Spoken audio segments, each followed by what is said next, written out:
An ancient Egyptian tomb at Saqqara, discovered by accident a few years ago, has now been thoroughly excavated.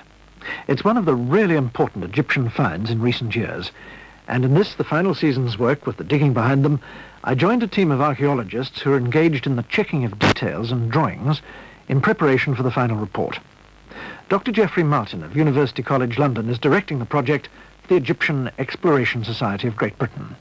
It looks a bit like the surface of the moon, perhaps, or how you visualize the surface of the moon. There's nothing very much to be seen, just this undulating landscape. But if you look rather carefully, you can see that the depressions in the landscape are somewhat regular. They're very, very roughly rectangular, and the rectangles are rather large, and they're obviously not natural features. They suggested to me courtyards covered with sand, and if they're courtyards, they must be the courtyards of tombs. The undulating desert Geoffrey Martin and I were looking at covers a densely packed necropolis, a cemetery of tombs dating back to 3000 BC. It's a vast and ancient graveyard, 30 to 40 miles long, and about half a mile wide, lying on the outskirts of the ancient Egyptian capital of Memphis. The necropolis is dominated by the world's oldest monumental stone building, the stepped pyramid of Dzoser. Oddly enough, few graves have been scientifically excavated in this area of Saqqara, but it was well known to grave robbers in antiquity, and in more recent times when European Egyptologists visited Saqqara. This particular area of Saqqara was visited in the 1840s by a Prussian Egyptologist called Lepsius, who was going through Egypt recording all the standing monuments, and he was able to get into 3 tombs in this part of Saqqara which were partly exposed, and his people copied what they saw, and they actually drew a map of Saqqara pinpointing these tombs where they actually were on the ground. One of them was the tomb of a high official of the time of Tutankhamun called Maya. This was the tomb we were trying to locate on the ground, but it looks as if the map drawn by Lepsius' architect was just a little bit inaccurate, and it threw us off beam by, I should think, about 10 meters. And so we just missed the tomb of Maya and came down right on top of the tomb of an exact contemporary of his, the General Horemheb. Horemheb was a much richer prize than Maya. The general came to power in troubled times when the Egyptian Empire, weakened by the lax government of the effete king Akhenaten, had to fight campaigns in Africa and Asia. It was Horemheb who regained those territories for Egypt and who ruled as regent for the boy king Tutankhamun.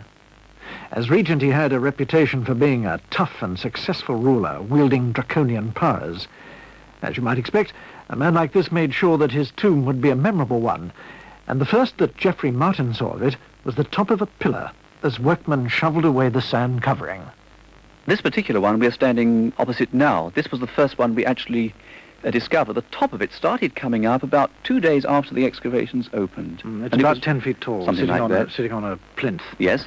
The top started coming up, and that is when we became terribly excited, because as you can see there's a kind of raised panel on the column, and it shows the tomb owner kneeling with his arms raised in adoration of a god.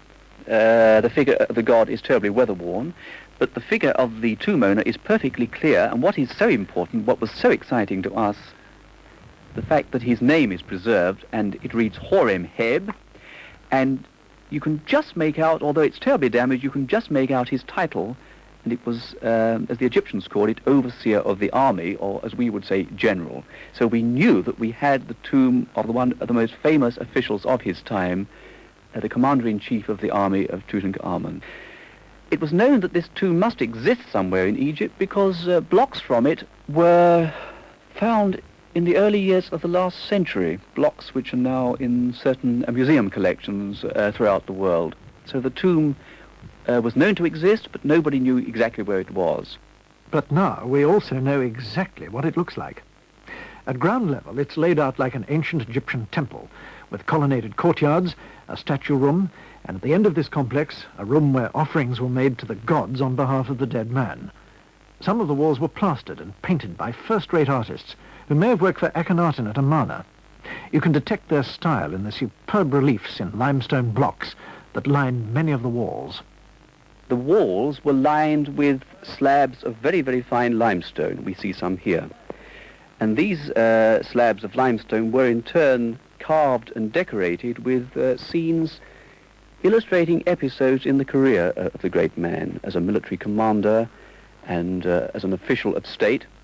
and some of the blocks were also carved with inscriptions which tell us something about his official career. They give lists, for example, of his official titles in the administration.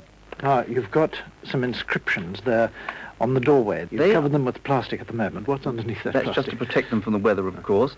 But these inscriptions and others we found in this room and elsewhere in the tomb, they are almost always lists of Horemheb's official titles. It may sound a trifle boring, but in fact it's going to be exceedingly useful to us when we come to work out the various stages of his career in the administration in Egypt before he actually became king. One walks through all these rooms and 2 courtyards, and you see various rooms on the side, and eventually, right at the very end, these 3 chambers. But where's the burial chamber?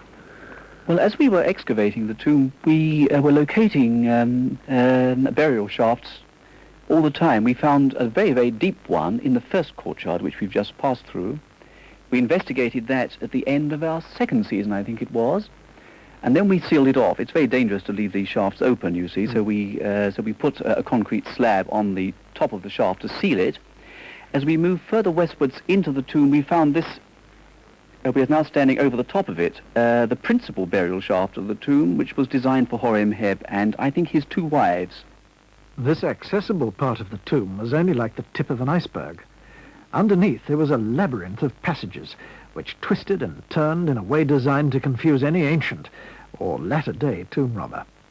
Even the expedition's draftsman, Ken Fraser, who had to draw a plan of the entire tomb complex, found the going tortuous.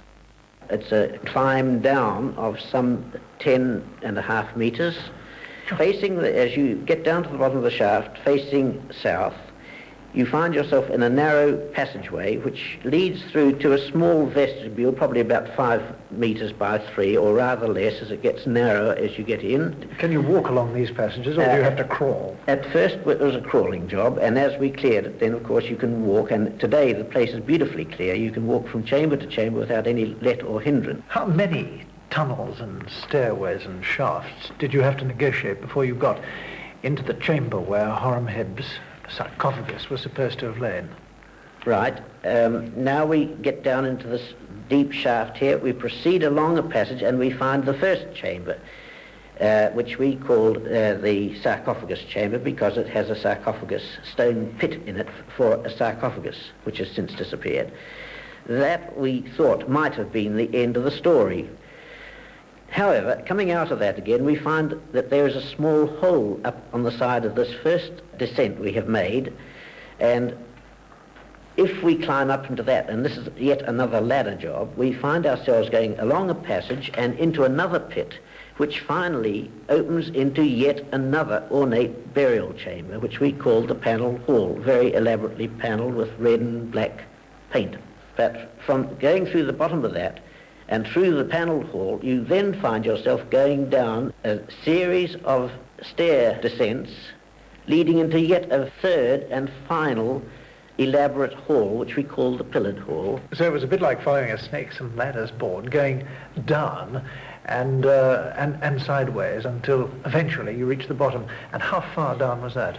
The final depth was over 28 meters, in feet about 93.5 feet. The whole thing goes down, as you can see from the plan, like a corkscrew. It's like a giant corkscrew with the devil himself twisting it. When you first enter the thing, your feeling is, my God, how will I ever get this planned, and how will I show a section of it, and how will it make any sense to anyone at all? The purpose of all this was to stop the tomb from being robbed. All these devices, yes, certainly. Were there times, I wonder, when you were foxed, when you thought, right, we've reached the end and there's no more? Certainly, as one's digging, of course, one is searching every square inch of the wall in case of a concealed entrance or something, but a lot of these entrances, or these passages, foxed me.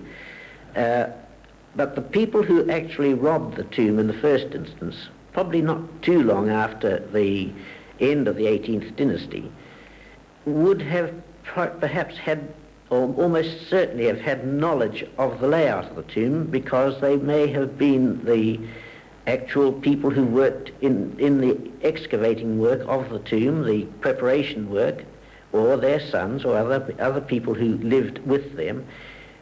And when a period of insurrection or the government was slack and people were not able to guard, the security was not too good over the area, they could go straight to these so-called secret passages and dig them out. But with a complex thing like this, how would you ever know that you'd got to the end? We don't. But we do have great faith in these people, say 3,000 and more years ago, who probably didn't miss a trick anywhere. They went straight to it, and what we've been doing is merely following them, at the same time watching and tapping and sounding every square inch of wall and floor to make sure that there is no possibility of a concealed entrance or chambers or a chamber, and we think that what we've got is it. They've also got many things which robbers in antiquity discarded, items which modern archaeologists value as important evidence. We found very, very fine stone vessels. We found fragments of jewellery. In one of the chambers we found a magnificent gold earring which had been overlooked by the tomb robbers. They always leave something, you see, for us. So that tells us quite a lot about the quality and the quantity of the funerary furnishings. Heaps of pottery, of course. The robbers never bothered to take away pottery. They just took the contents of the pots if they were still in good condition, things like oils. We've never found in Egypt a large intact tomb of a private official of this period, but you can judge from the size of the burial chambers just how much stuff must have been there originally. If Horemheb himself wasn't buried here, and in fact abandoned this tomb to build an even bigger one in the Valley of the Kings because he eventually became pharaoh, who was buried here? Well, we found evidence to suggest that certainly two ladies were buried in this principal burial chamber. One of them was, with very little doubt, his first wife, the wife that he married before he became king of Egypt. The second lady almost certainly was the lady he married for dynastic purposes, a kind of marriage of convenience. That kind of thing, really, yes. Because after all, Horemheb himself wasn't a member of the royal family. He almost certainly came from a very obscure family in Middle Egypt. But in order to legitimize his succession to the throne, he married a member of the royal family, a lady called Mutnojmet, and with very little doubt we have her burial here. We have just a few fragments of her bones. And who was she? She was probably the sister of the famous Queen Nefertiti, and therefore the sister-in-law of Akhenaten. The human remains of the tomb were carefully extracted from the other contents strewn across the floor and brought to the edge of the desert where the expedition has its headquarters. The remains were then studied by a Czechoslovakian member of the team, Dr. Evgen Struhau, Deputy Director of the Department of Oriental and African Studies at the Museum of Prague. I found him working amongst stacks of cardboard boxes full of bones. There were trestle tables with skeletons laid out, and even his bed was covered with dozens of skulls excavated from various parts of the tomb. These are the remains of the original burials of the 18th dynasty, of the time of the building of the tomb. And I discerned 4 individuals, as you see here. You've grouped these bones into 4? I grouped into 4 individuals. You'd never make a person out of these groups of bones. Some of them amount to only a handful. Well, that's right, because some were smashed by the robbers, by their activities, so that a small handful only remains.